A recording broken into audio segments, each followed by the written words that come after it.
Hi കൂട്ടുകാരെ, ഇന്ന് നമുക്ക് ആലപ്പുഴ പാരഗൺ സ്റ്റൈൽ ചിക്കൻ കറി കണ്ടാലോ? അപ്പോൾ നേരെ വീഡിയോയിലോട്ട് പോകാം.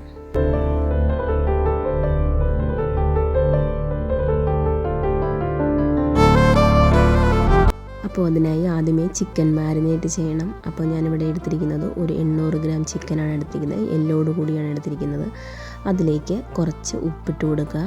പിന്നെ ഇത്തിരി മഞ്ഞൾപ്പൊടി, കുരുമുളക് പൊടി, ഇത് മൂന്നും കുറേശ്ശെ ഇട്ട് കൊടുക്കുക. നമ്മൾ ചിക്കൻ എടുക്കുന്നതനുസരിച്ചിട്ട് ഇട്ട് കൊടുക്കുക. ഞാനിവിടെ ഒരു 800 ഗ്രാമിന് ഒരു 1/2 ടീസ്പൂൺ വെച്ചിട്ട് ചിക്കൻ ഇട്ട് കൊടുത്തിട്ടുണ്ട്. ഇത് മാരിനേറ്റ് ചെയ്യാൻ വേണ്ടി നമുക്ക് വേണമെങ്കിൽ രാത്രി തന്നെ മാരിനേറ്റ് ചെയ്തിട്ട് ഫ്രിഡ്ജിൽ വെക്കാം. അല്ലാന്നുണ്ടെങ്കിൽ ഒരു കുറഞ്ഞത് ഒരു 1/4 മണിക്കൂറെങ്കിലും മാരിനേറ്റ് ചെയ്ത് വെക്കുക. അപ്പോഴേ നമ്മളിതിലേക്ക് എരിവൊക്കെ പിടിക്കത്തുള്ളൂ.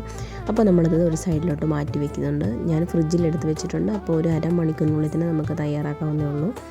അപ്പോൾ പിന്നെ ഒരു പാനിലേക്ക് എണ്ണ ഒഴിച്ച് കൊടുക്കുക. നമ്മുടെ നാടൻ വിഭവമായതുകൊണ്ട് തന്നെ വെളിച്ചെണ്ണയാണ് ഉപയോഗിച്ച് കൊടുക്കുന്നത്. അപ്പോൾ അതിലേക്ക് 2 ഉണക്കമുളക് കഷ്ണിച്ചിട്ട് കൊടുക്കുക. ഒരു സവാള, ഇത് രണ്ടും കൂടി നല്ലതുപോലെ ഒന്ന് വഴറ്റിയെടുക്കുമ്പോൾ അതിലേക്ക് കുറച്ച് കറിവേപ്പിലയും കൂടി ഇട്ട് കൊടുക്കണം. കറിവേപ്പില ഒരു തണ്ടിട്ട് കൊടുത്തിട്ടുണ്ട്. എന്നിട്ട് നമുക്ക് നല്ലതുപോലെ ഒന്ന് വഴറ്റിയെടുക്കണം. നമ്മുടെ സവാളയൊക്കെ ഒന്ന് ട്രാൻസ്പെറൻ്റ് ആയിട്ട് വരുന്ന ഇതുവരെ ഒന്ന് വഴറ്റിയെടുക്കുക. അപ്പോൾ നമ്മുടെ സവാളയൊക്കെ ഒന്ന് വഴന്നതിന് ശേഷം അതിലേക്ക് ഇഞ്ചിയും വെളുത്തുള്ളിയും കൂടി ചതച്ചതാണ് ഇട്ട് കൊടുക്കുന്നത്. അതൊരു 2 ടീസ്പൂണിൽ കൂടുതലുണ്ട്, 1 ടേബിൾ സ്പൂൺ ഇട്ട് കൊടുക്കുന്നുണ്ട്. അപ്പോൾ അതൊരു ടേബിൾ സ്പൂൺ ഇട്ട് അതും കൂടി ഒന്ന് പച്ചമണം മാറുന്നിടം വരെ ഒന്ന് വഴറ്റിയെടുക്കുക.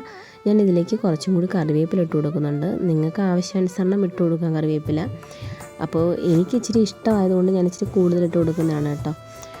അപ്പോൾ അതൊന്ന് നല്ലതുപോലെ നമ്മുടെ ഇഞ്ചിയുടെയും വെളുത്തുള്ളിയുടെയൊക്കെ ഒരു പച്ചമണം മാറി വരുന്ന സമയത്ത് അതിലേക്ക് നമുക്ക് പൊടി ചേർത്ത് കൊടുക്കാം. അപ്പോൾ എന്തൊക്കെയാണ് പൊടി ചേർക്കുന്നത് വെച്ചാൽ മഞ്ഞൾപ്പൊടി ഒരു 1/2 ടീസ്പൂൺ ചേർത്ത് കൊടുക്കുന്നുണ്ട്.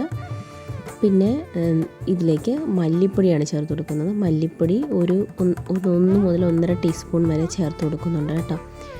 അപ്പോൾ നമ്മുടെ പാരഗൺ സ്റ്റൈൽ ആലപ്പുഴ ചിക്കൻ കറിയാണ്. അപ്പോൾ ഒത്തിരി കളറായിട്ടൊന്നും ഇരിക്കത്തില്ല. ഇത് നമ്മളിതിനകത്ത് മുളക് പൊടിയൊന്നും ചേർക്കുന്നില്ല. പക്ഷേ വളരെ ടേസ്റ്റി ആയിരിക്കും കേട്ടോ. അപ്പോൾ നമ്മൾ ആ പൊടിയൊക്കെ ഇട്ടതിന് ശേഷം നമ്മളതൊന്ന് വഴറ്റി കൊടുക്കുക. നമ്മുടെ പൊടിയുടെയൊക്കെ ഒരു പച്ചമണം മാറുന്നിടം വരെ നമ്മൾ നല്ലതുപോലെ ഒന്ന് വഴറ്റി കൊടുക്കുക. അതിനുശേഷം നമ്മൾ മാരിനേറ്റ് ചെയ്ത് വെച്ചിരിക്കുന്ന നമ്മുടെ ചിക്കൻ ഉണ്ടല്ലോ, ചിക്കൻ അതിലേക്കിട്ട് നല്ലതുപോലെ ഒന്ന് എല്ലാം കൂടി ഒന്ന് മിക്സ് ആയതിന് ശേഷം അടച്ച് വെച്ച് ഒരു 5 മിനിറ്റ് ലോ ഫ്ലെയിമിൽ ഒന്ന് വേവിക്കുക. ഇതിലേക്ക് വെള്ളമൊന്നും ഒഴിച്ചു കൊടുക്കണ്ട. ചിക്കനിൽ തന്നെ കുറച്ച് വെള്ളമൊക്കെ വരും കേട്ടോ. അപ്പോൾ ഞാനിവിടെ കശുവണ്ടി കുതിർക്കാൻ വേണ്ടി ഇട്ടിട്ടുണ്ടായിരുന്നു. അപ്പോൾ അത് കുതിർത്ത് ഒരു പിടിയാണ് ഇട്ട് കൊടുത്തിരുന്നത്. അത് കുതിർത്തത് നല്ലതുപോലെ ഒന്ന് മഷി പോലെ അരച്ച് വെച്ചിട്ടുണ്ടായിരുന്നു. അപ്പോൾ അത് അരച്ച് വെച്ചത് മാറ്റി വെച്ചിട്ടുണ്ട്. നമ്മുടെ ചിക്കൻ ഒന്ന് 5 മിനിറ്റ് നമ്മൾ ലോ ഫ്ലെയിമിൽ വെച്ച് ഒന്ന് തിളപ്പിച്ചിട്ടുണ്ട്. അതിലേക്ക് 2ാം പാല്, തേങ്ങയുടെ 2ാം പാലാണ്, ഒരു വലിയ കപ്പാണ് ചേർത്ത് കൊടുക്കുന്നത്. അപ്പോൾ 1 കപ്പ് തേങ്ങയുടെ 2ാം പാല് ചേർത്തതിന് ശേഷം അത് നല്ലതുപോലെ ഒന്ന് തിളപ്പിക്കുന്നതിൻ്റെ ഇടയ്ക്ക് നമുക്ക് അതിലേക്ക് കറുവപ്പട്ടയും കുരുമുളക് ചതച്ചതും, കറുവപ്പട്ട അതിൻ്റെയൊക്കെ അളവ് ഞാൻ ഡിസ്ക്രിപ്ഷൻ ബോക്സിൽ ഇടുന്നുണ്ട് കറക്റ്റായിട്ട്.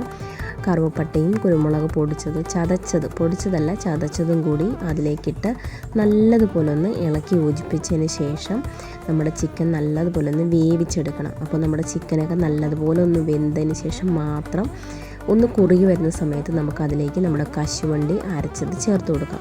കശുവണ്ടി അരച്ചത് ചേർത്ത് കൊടുത്തതിന് ശേഷം നല്ലതുപോലെ ഒന്ന് മിക്സ് ചെയ്തതിന് ശേഷം നമ്മുടെ ഇതിനകത്തൊക്കെ ഒന്ന് മിക്സ് ആയതിനു ശേഷം നമ്മൾ അതൊന്ന് അടച്ച് വെച്ചിട്ട് ഒന്നുകൂടെ തിളപ്പിച്ചെടുക്കണം. അപ്പോൾ നമുക്കത് അടച്ച് വെച്ച് ഒന്നുകൂടെ തിളപ്പിച്ച് കുറുകിയെടുക്കുക.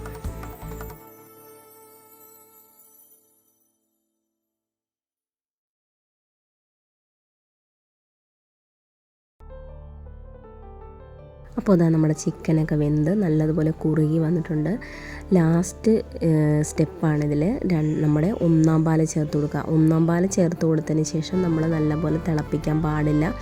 ജസ്റ്റ് ഒന്ന് ചൂടാകാൻ മാത്രമേ പാടുള്ളൂ. അപ്പോൾ ഞാനിവിടെ തീ ഓഫ് ചെയ്തിട്ടുണ്ട്. അപ്പോൾ ആ ചൂടിൽ തന്നെ ഇരുന്ന് നമ്മുടെ 1ാം പാലിൽ ഇതൊക്കെ റെഡിയാകും. അതിലേക്ക് കുറച്ച് പച്ച വെളിച്ചെണ്ണയും കൂടി ചേർത്ത് കൊടുത്തിട്ടുണ്ട്. കുറച്ച് കറിവേപ്പിലയും കൂടി വിതറി നമ്മുടെ ആലപ്പുഴ പാരഗൺ സ്റ്റൈൽ ചിക്കൻ കറി റെഡി. അപ്പോൾ കുറച്ച് നേരം ഇത് അടച്ച് വെക്കണം. അടച്ച് വെച്ച് ഒരു അരമണിക്കൂർ കഴിഞ്ഞിട്ട് സെർവ് ചെയ്യുക. അപ്പോൾ വളരെ ടേസ്റ്റി ആയിട്ടുള്ള ആലപ്പുഴ പാരഗൺ സ്റ്റൈൽ ചിക്കൻ കറി റെഡി ആയിട്ടുണ്ട്. അപ്പോൾ എല്ലാവർക്കും തീർച്ചയായിട്ടും ഈ കറി ഇഷ്ടപ്പെടും. ചോറിൻ്റെ കൂടെയും ചപ്പാത്തി, പൊറോട്ട, എല്ലാത്തിനും അപ്പത്തിൻ്റെ കൂടെയൊക്കെ വളരെ നല്ലൊരു കോമ്പിനേഷനാണ്. അപ്പോൾ എല്ലാവരും തയ്യാറാക്കി നോക്കിയിട്ട് എനിക്ക് ഫീഡ്ബാക്ക് ഇടുക.